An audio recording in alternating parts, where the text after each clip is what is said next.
All right. Hey, good morning, man. The Christmas week is just inching by, and we're almost to it. So I hope you're enjoying the season. Hope you're taking time to really just reflect on Christ and all that He's done. And every year, for me, it always comes back to is the fulfillment of a promise. That's exactly what it was. In fact, Sunday we looked at that at our little gathering place, and we started in Genesis, and we just saw a timeline of how God had promised that He would redeem man from the fallen nature that they find themselves in, and so you can see that take place, and it's just powerful when you and the preciseness of everything about the prophecies and the fulfillment of that. It's just powerful. It's undeniable that Christ, the child that was born, believer or not, secular or not, you look at historical documents that can prophesy to the degree that it does that Jesus was born, the town and all of that went with it, undeniable that something happened that was out of the ordinary, that was not normal. And for you and me, we know what that is, right? It's the birth of Christ. It's the Ancient of Days who has repaired the breach and has given us access to Him again. And so it's powerful. I love Christmas. I love that story. I love all of that. And so I hope you're celebrating that. I hope you're kind of contemplating and meditating on that throughout the week. And don't get caught up in all the other stuff that can trip us up. And though we enjoy that, I enjoy parties and I enjoy the celebrations and the gift giving and all of those things. But man, it's always about the Christ child. It's about the fulfillment of a promise that God would redeem His people, and so that is what He's done. And so, man, I hope you're enjoying it. And it's cold where we are. We're gonna have it, and actually during Christmas, we have a hard freeze. I think Friday night it's like 15 degrees maybe or something like that. And so, a lot of that down here in the South, we're not equipped for that. So means a lot of work, and so we'll see what takes place. Looking forward to everything the season has, though, and so the little parties we've got coming up, dinner tonight, and I think a party Friday night, Saturday night, Christmas Eve, got a little party there and a brunch and all of that. And our Christmas is going to be a Pardue Patterson Christmas, and of those who live within the land of Alabama. And so we're going to enjoy that. And so anyway, enough of that, man. Let's just jump into some truth and see what we can find. We are 6 months out from Calvary. That's where we find ourselves in our story in John chapter 7. It's the Feast of the Tabernacles. That was what celebrated their wilderness wanderings of 40 years before they, excuse me, entered into the Promised Land. And so Jerusalem is dotted with little tents and makeshift booths and little wooden structures all about the town. It swelled in ranks, in not as much as Passover, but it was still one of those required festivals that you would go to. And so all of that's taking place. Jesus is a hunted man. They want to kill him. And not only is it secret anymore, the crowd knows that they want to kill Jesus. And so this is how fast-tracked this thing has gotten. There is a hatred that is swelling. There is a dislike that is swelling. They love the works, but they don't like to hear the words that he has to say. The people want to feed off of him, right? So the Jews want to kill him. The people, they just want to feed off of him. They want, a little dog and pony show, do some works for us, and we want to see some miracles and deliver some demons and heal us from our sickness. But they both dislike the things that he is saying, and it's confounding them, and it's flabbergasting them what he's saying. And so he's made his way to the temple area. Remember his brothers, well, you need to go where if you want to be the big dog, man, you got to go where the crowd is. And so they're kind of pushing in that way, and he goes, hey, man, your time is now. You should go. My time, not now. He didn't mean that he wasn't going. It meant that he wasn't going the way they did. He wasn't going to caravan down or up really to Jerusalem. It's south, but they go up to Jerusalem. He's not caravanning down there. He's going to go by way of Samaria, and he's going to go through it, and he's going to slide in. And so we looked at this. This is where we kind of have found ourselves. And so he makes his way into the temple area, and he begins to teach, and the crowd begins to amass. And they are just overwhelmed with the mastery of his speech. and of what he has to say. If we go to verse 14, which I think we've looked at already, we're just going to look at it. The Jews that were astonished, how has this man become learned, not having been educated? And they're just amazed at that. And then Jesus says, you want to know how? Because my teaching is not mine. I'm not seeking my glory. My teaching comes from the Father. It comes from above, right? And so he says, my teaching is God's. Men, either they do one of two things on this planet. They either seek their own glory or they seek the glory of God.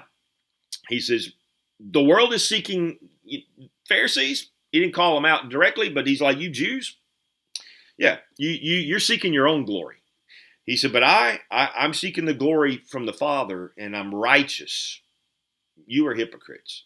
This is what he says. You can read it for yourself, but that's what he says. And then we get to verse 19, and it says, did Moses not give you the law? And he goes, hey, listen, you're lawbreakers. Let's just take circumcision, for instance. You've made it all about you, right? I mean, I did one act. I healed a man on the Sabbath, and you've gone psycho about all of that, and yet you circumcise people when their 8th day falls on the Sabbath, but that's okay. But I give man his total healing, and you're not okay with that. And so he says, I mean, listen, every word that he's giving up until this point is just this biting indictment that of a contrast, that your leaders, looking to the crowd, your leaders here, they're hypocrites, they're self-righteous, they're arrogant. All they care about is themselves and their pomp and circumstance, and that you would respect them and the profit that comes from that. And so that's where we kind of left off the story. That was verse 21 through, all the way down to 25, right? And so we come now to 25. And so this is where it ended. Do not judge by outward appearance, but judge with righteous judgment, right? Just look at me and see I am not what you are. I am different than you. And so then he comes to verse 25, and this is where we pick up today. That was all kind of review as quickly as I know how to do that. So some of the people of Jerusalem were saying, is this the man? Is this man not the one whom they're seeking to kill? And look, he's speaking publicly, and they're saying nothing to him. So now there's this confusion by the people. Listen, this group is wishy-washy, man.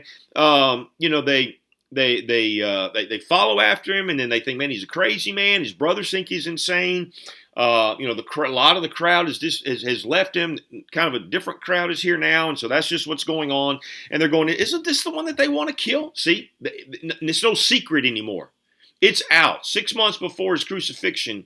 And the whole world knows, the Jewish world knows, that the Pharisees want that man gone. They want to kill him. He says he's right here, and they aren't doing anything. Do the rulers think that? Do the rulers think that he's the Christ? No, that can't be. It can't be that they think that. And then they say to themselves, let's look at it. He says, some of the people in Jerusalem were saying, is this man not the one whom you were seeking to kill? And yet, look, he's speaking publicly. They're not saying anything to him. The rulers do not really know this man is the Christ, do they? Now, that's a negative statement. It's rhetorical and implies that, no, they can't know that. They're like, do they think he's the Christ? And then they say, however, we know where this man's from. We know him. We know where he's from. He's from Nazareth. We know that. But when the Christ comes, no one knows where he's from. Well, that's not true. If you're a student of the Scriptures, you know that he was born in Bethlehem. You know that he was raised in Nazareth. You know those things. That the Galilee is his home. You know those things. But they're saying, oh, no one knows where he's from. Then Jesus cried out in the temple. Now, this is crazy. When the word cry out there means that he has elevated his voice, not to the point where he did on the cross, where he cries out, Father, why have you forsaken me? Not that. He cries out here so that the whole world, you don't know if it's a frustration or he's just making sure everybody hears, like it's an announcement. But he cries out. And so if there were pockets of people teaching in the temple and Jesus is there and a crowd's gathering, but you still have other little things, maybe people weren't aware of all of that. but I'm pretty sure they were. Then when he yells here, the whole thing gets quiet, right? And so he says this in verse 28. He says, then Jesus cried out in the temple teaching and saying, you both know me and you know where I'm from. And I have not come from myself, but he who sent me is true, whom you do not know. I do know him because I am from him and he sent me. Now, that's his biting statement. You know who I am. Then they cry, you both know me and you know where I'm from.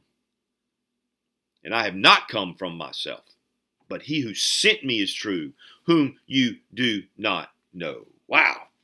So he said, listen, you know me. You know where I'm from. But I have been sent by the true one. You don't know him. Man, what an indictment. You don't know God. I know him because I've been sent from him. You don't know anything. You think you do, but you don't.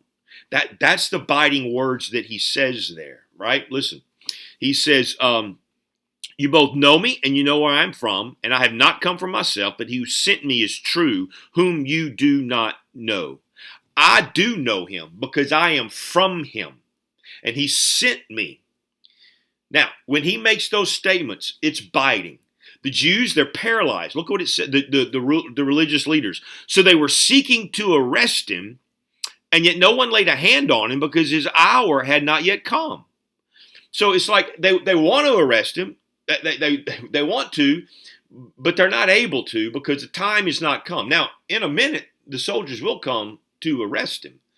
And we'll see what happens when they do that. And they are like, we've never heard anything coming. You want us to arrest that guy? We've never heard anything like that. But that's for tomorrow. We'll look at that tomorrow. So today, so the Jews are wanting to kill him, but they can't. Now, many in the crowd believes, it says in verse 31, right? But many of the crowd believed in him. And they were saying, when Christ comes, is he going to perform any greater signs than what this man has done? Will he? He won't do that. Surely this man is the Christ. And so many were believing, right? And so it's always that way, but then there's always a kind of a falling away. So we don't know whether this is temporary or what. We do know there are about 120, potentially 500 that were following Jesus at the end of his life. That's out of the untold numbers that he spoke to. And so the Pharisees, verse 32, kind of awakened from their stupor, right? It says, the Pharisees heard the crowd whispering these things about him, and the chief priests and the Pharisees sent officers to arrest him. The Pharisees heard the crowd whispering these things about him. Now, all of a sudden, they're waking up. Whoa. This crowd is turning. They're seeing him. We have got to stop this. Because we hear them saying, hey, when the Christ comes, he won't be any better than this. This must be the Christ. Now they're panicked, the Jews are, because they're losing control. And so they order the chief priests and the Pharisees sent officers to arrest him. So they run out. They're looking for officers. Hey, go arrest him. Now, where the temple was, there were the soldiers and all of the temple police, so to speak, were just an adjacent building next door, stairs coming down to it. And so it didn't take them long, but there's a huge crowd. So that's going on. And then Jesus begins to make these statements. And this is a powerful truth that he gives them here. And I want to slow down and I want to, excuse me, and I want to look at that. So the Pharisees, they're off to arrest him. So you get the picture, right? This crowd, it's a mixture of a lot of people. There's those who, the same crowd that now believes him earlier, some of them in the crowd were yelling out, he's got a demon, right? That's what's going on. So it's this fickle crowd. They're trying to figure everything out. Some of them have been, a few months ago maybe, potentially, were feeding off of him on the hillside. They've chased him around to the other side. They heard him speak about eating flesh and drinking blood, and they're like, "Oh man, I think we're done."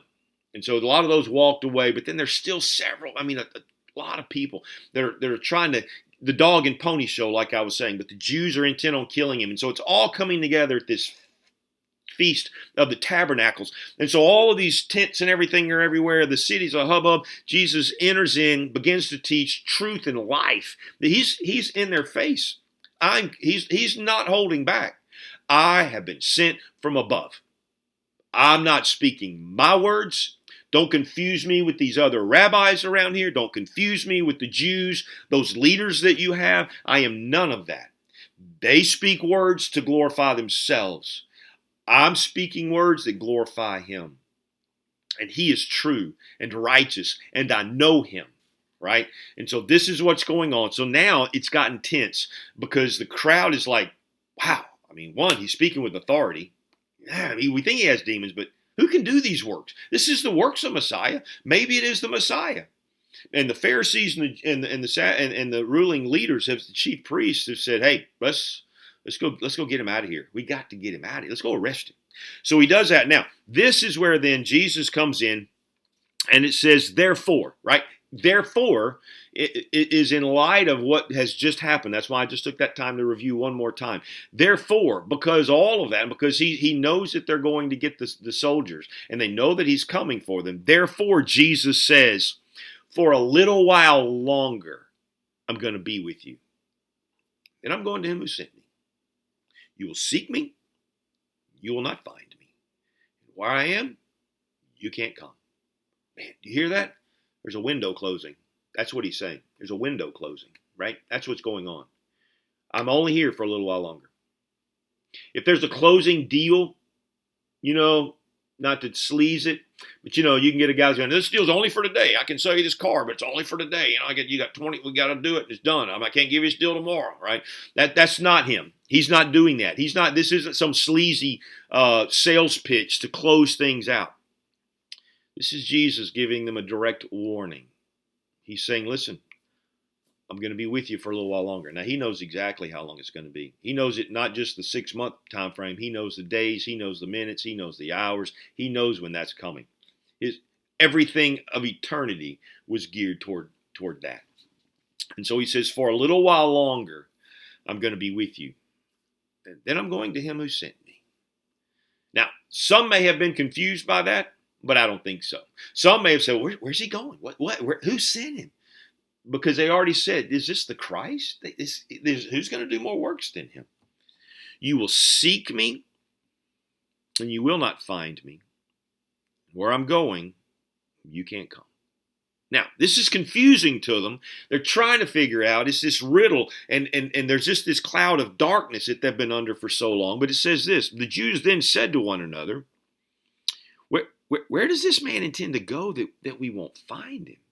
He doesn't intend to go to the dispersion among the Greeks and teach the Greeks, does he? They're saying, is he going to go out into the Gentile land to speak to our brothers and sisters who have been scattered abroad from the kingdom breakup? Is that what's going on? What is this statement? You will seek me and will not find me. And where I am, you cannot come. What is that? See, this is the riddle Jesus is giving them. Listen, it's the same thing in Genesis chapter 6 before Noah. Do you remember what Jesus says? What God says? Man, I'm sorry I have made man. All they do, always only, is evil continuously. I will not strive with man forever. Yet his days shall be 120 years. Right? What's he saying there? Man, time's getting short. I'm going to close the window. I see what's going on around here. I'm not going to strive with you forever. It's the same thing. The Father says it before he brings down the great flood. And Jesus says it before his crucifixion. And so it's a crazy contrast of what's going on. Because God is patient, not willing that any should perish. That's what Peter says. 120 years Noah stood as he built an ark and proclaimed righteousness as people came around to see what was going on and what was this big boat that he was building. That they saw all of that. But yet that window was closing. And up until that day, it says that they were eating and drinking and marrying and being given in marriage until the door of the ark closed. God closes that door and the rains come and the floods burst out of the ground and it totally destroys everything. And here's what Jesus is saying right here. You will seek me. You won't find me after that. Sobering stuff. right? That's the message that we have for today. We're going to finish this up, the majority of his message tomorrow. Can't wait to share more with you then. Lord bless you. Have a good one.